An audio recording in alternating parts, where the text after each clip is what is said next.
have been clean from all drugs since 2019. It took me a while to write this. I never thought I would be posting because of how stupid I was and the stupid mistakes I made. I know I will get a lot of dumb comments on here, so just don't even say it. I already know. I am telling this story to remind people that everyone's intentions are not what they say they are. I am mentally traumatized from this experience, and I get reminders of it every day. I am grateful to be alive, and I have no idea what would have happened if I didn't get away when I did. So save the rude and cruel comments. Thanks. This story is based in September 2017. I believe. Such a blur. I did whatever I could to survive in this harsh world, so please no judgment. I was on the streets, no family, and an active crack, soon to be meth addiction. Backstory: I started using crack in 2015 and figured out that if I sold my body I could make easy money. I know, not ideal, but I was deep in addiction, and at that point I didn't care about anything. But in January 2017, I met Ty, who also smoked crack but worked every day, so I no longer had to do that. I was going on like 8 months free from selling my body and soul. Also, when I met Ty, he had a place in this big city, and he did a lot of work for people in this city. I was left on the street by the man I thought I had loved at the time. I must have said something wrong because he flipped out and left with everything I owned in his truck. We just spent days getting high, and I was sure he was just throwing a fit, so I went over to my friend, let's call him E's house. It was my home away from home, and I felt safe there. He was an older, maybe 60-year-old man who liked to get high, and over time he became one of my best friends. I was able to take a shower and put on clean clothes. When I was all done, I remember sitting on the couch with disbelief that Ty would leave me like that. I started crying and wishing things had been different while he held me and comforted me. I knew deep down that I needed a fresh start, to depend on myself and live a happy life. Across the street from E's house was a hometown bar where rappers and artists would perform, and on that particular night the bar had been filled with people from the bigger city about a half an hour away. Let me explain. Where I come from, there isn't really a place for addicts to go and get clean. They do have a women's shelter, which I had been to before. About 30 minutes away is a bigger city where they have all the help you can ask for if you are willing to do the work.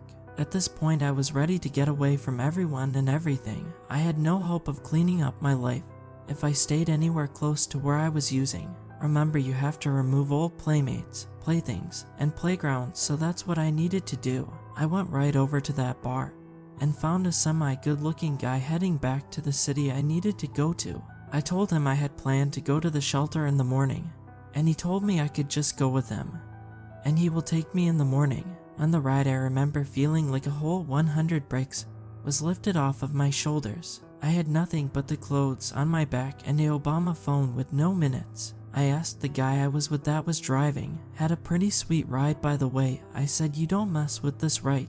And I pulled out my crack pipe.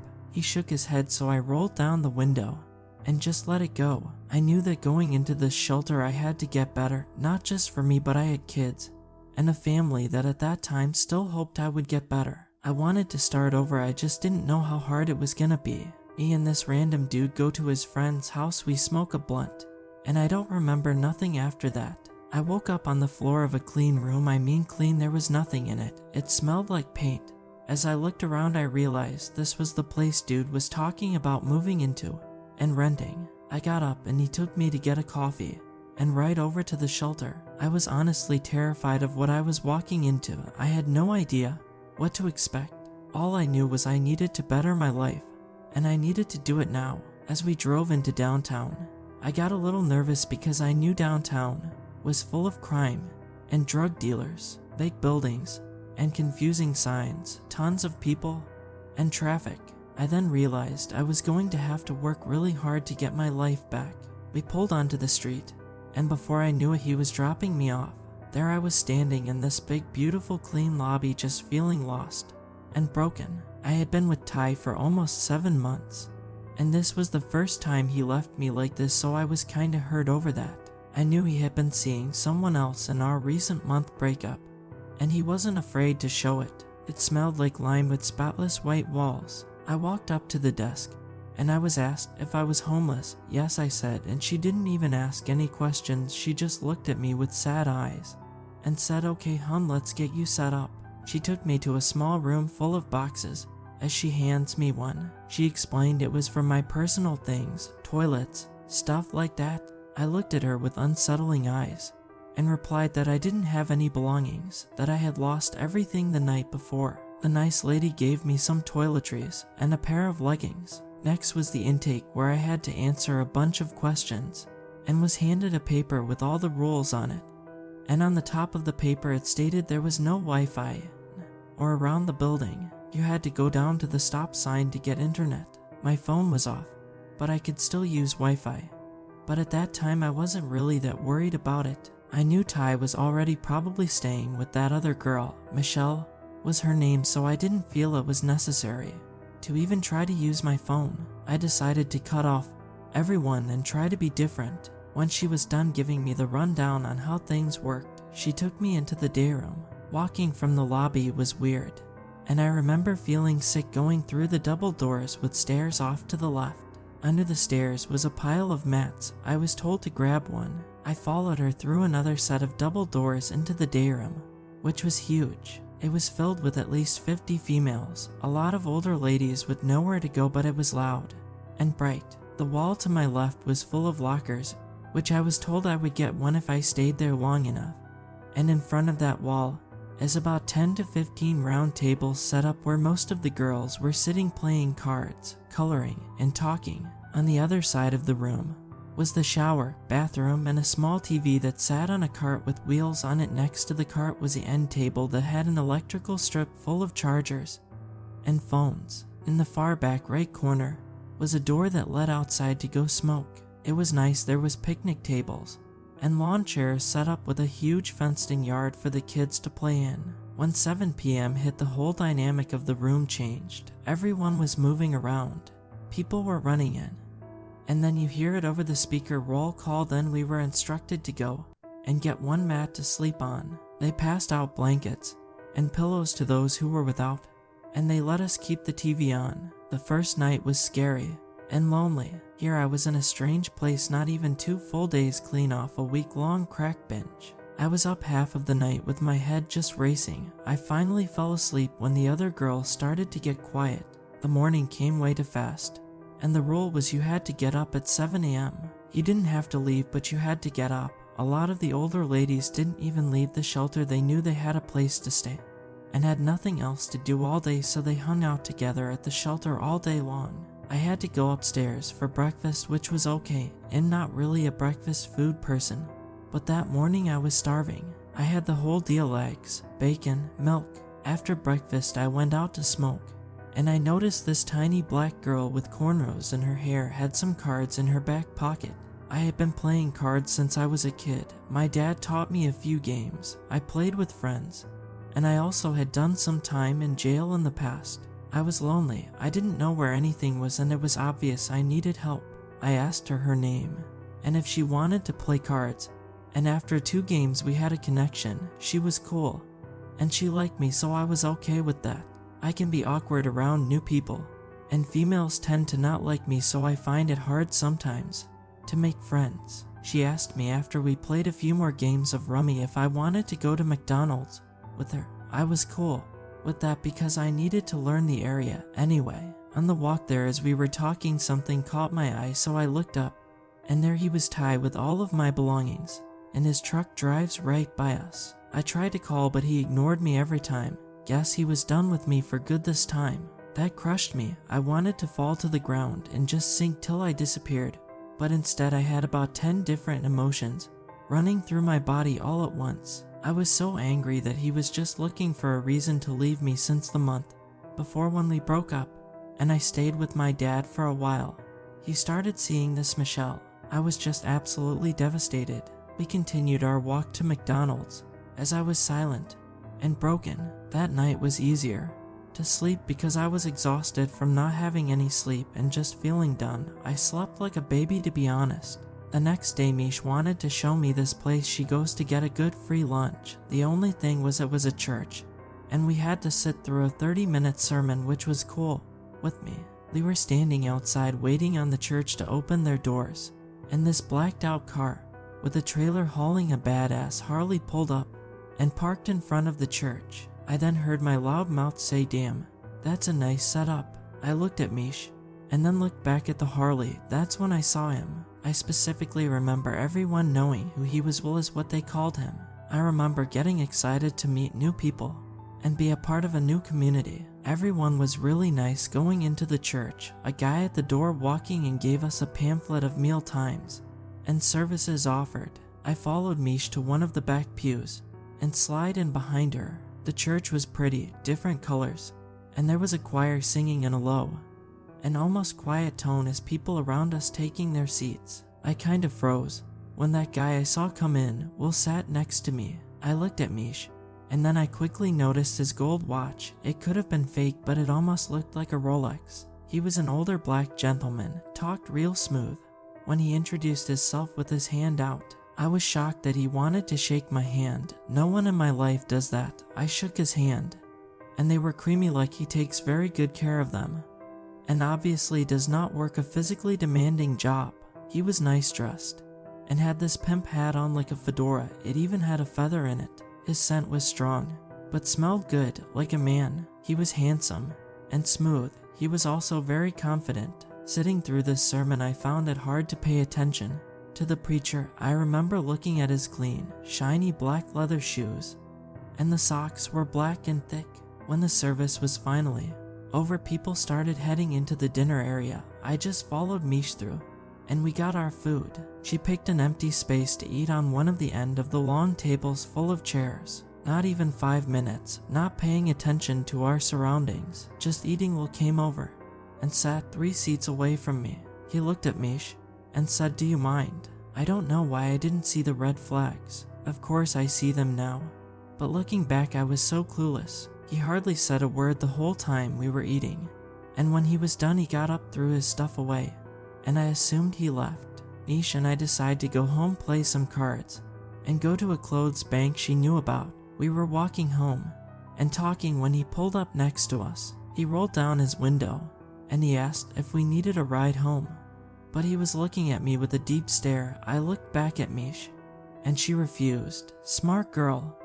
And I went with him. Dumb girl. I think I was more curious than anything. I had to know how he made that kind of money, and I remember wanting that. We drove around till my curfew and just talked. I don't know what it was. I think we had a lot in common, and we related a lot. He asked me how I ended up at this shelter and just asking questions, so I told him. I don't know what it was. I am not sure if I trusted him, but I told him about my past anyway, how I sold my body for drugs and how horrible it was, and I even said I was glad I didn't do it anymore. He didn't say much about it, and we agreed that we would continue our talk the next day, and he would help me put in a couple applications, and he had some errands too. I woke up in the morning to a text from Will that said, "What if you made that kind of money, but spend it on yourself, not drugs? Everything you make will go to you building your life.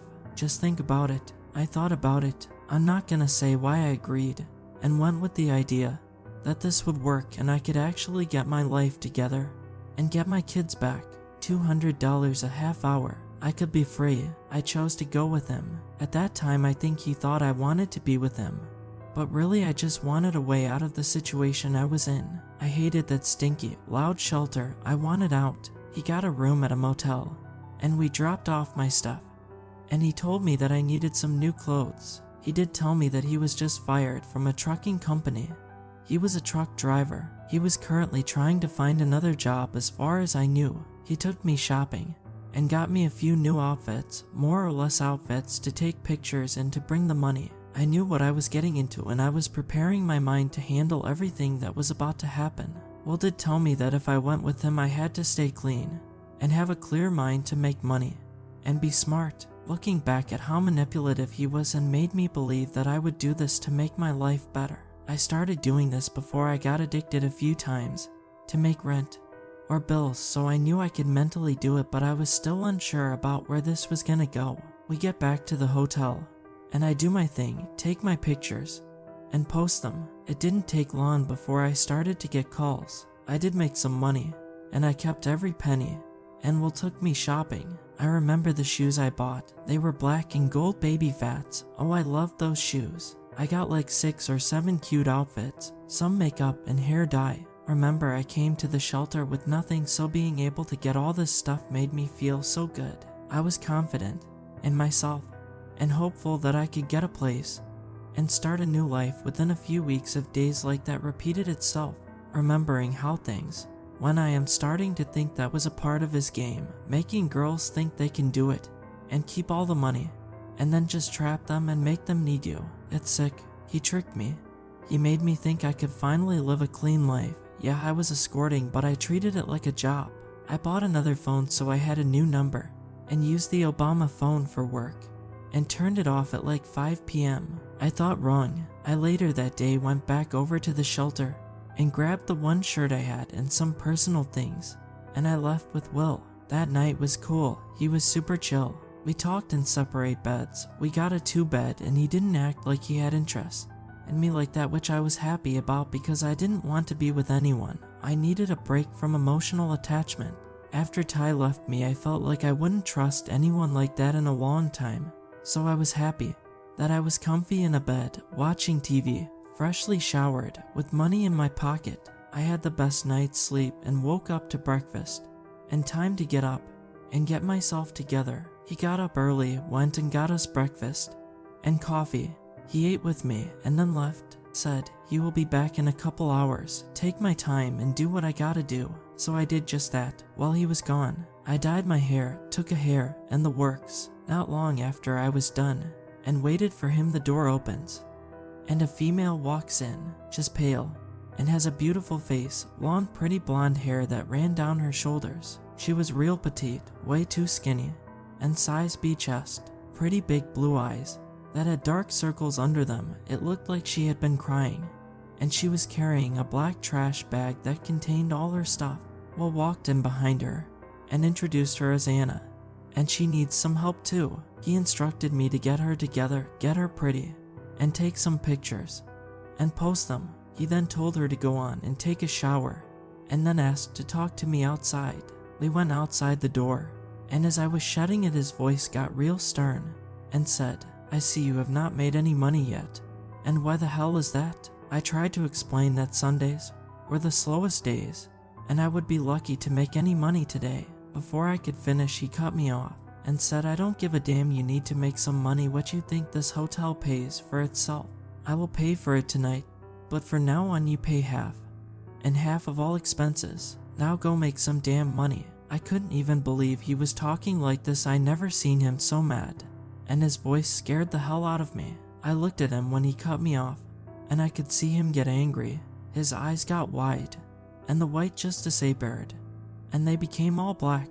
I was scared, but I did what he said. He then left me alone with her while he went out and got food, and whatever he did. When Anna got out of the shower, and her skin was more exposed as she walked out of the bathroom in a small towel, I knew she was addicted to IV use. I assumed heroin. She confirmed it after I asked her if it was gonna be a problem to not do drugs, because that was his rule for me. Why wouldn't be a rule for the other girls? After my kid's father passed away from an overdose, I didn't like to surround myself with girls I knew I could get close to, try to help, and something happened, so I cut all that out.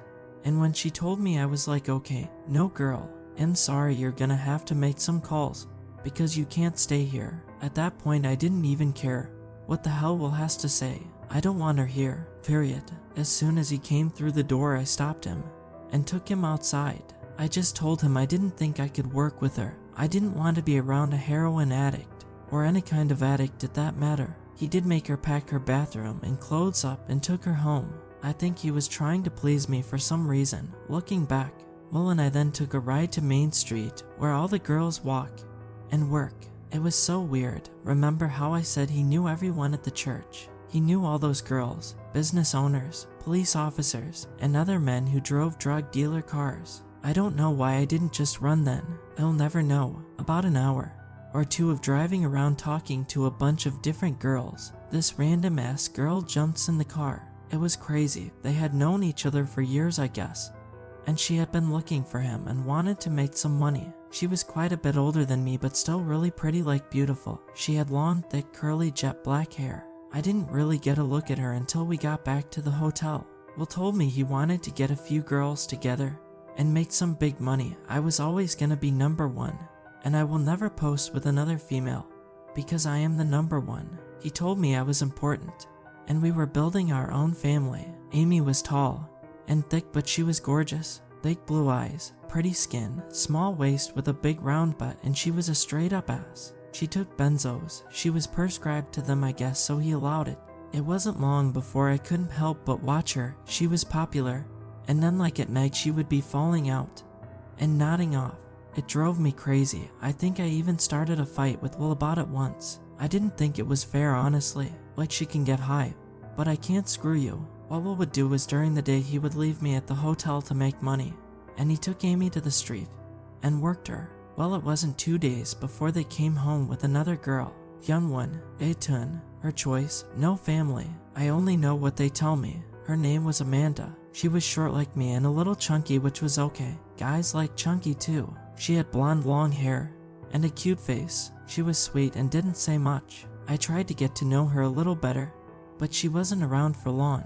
I posted her with Amy, and she didn't get much of a feedback. More people were calling for Amy. Amanda stayed with us for a few days before she decided she wanted to go home. Well, Amy and I didn't stay at that hotel for long. We ended up deep into the city, the farthest away from my hometown. Bigger room and a little nicer hotel with a view of the whole city. It had a trashy little microwave and a drive-up entrance to your room.